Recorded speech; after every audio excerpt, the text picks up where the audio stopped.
Hi guys, কেমন আছো তোমরা? আমিও ভালো আছি।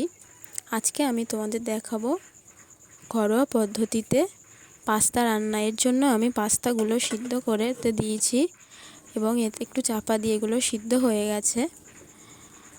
সিদ্ধ হয়ে যাওয়ার পরে আমি এখানে টমেটো কুচি, পেঁয়াজ কুচি, লঙ্কা কুচি আর ধনিয়া পাতা কুচি করে রেখে দিয়েছিলাম। প্রথমে কড়াইতে তেল গরম হয়ে গেছে, তারপরে পেঁয়াজ আর লঙ্কা দিয়ে ভালোভাবে নেড়ে নেব।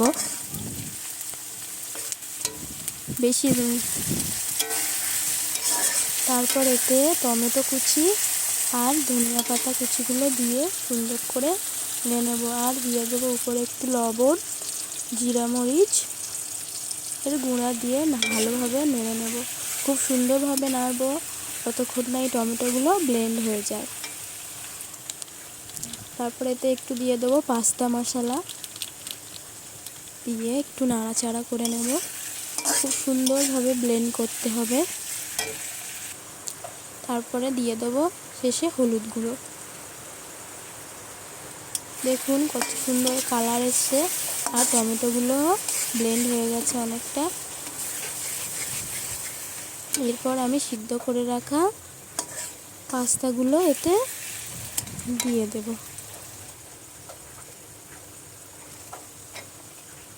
পাস্তাগুলো সুন্দরভাবে দেওয়ার পরে সুন্দরভাবে মিক্স করে নেব।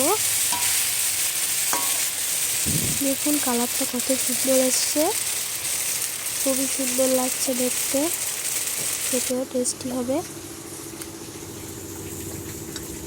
এখন একটু খেয়ে দেখব।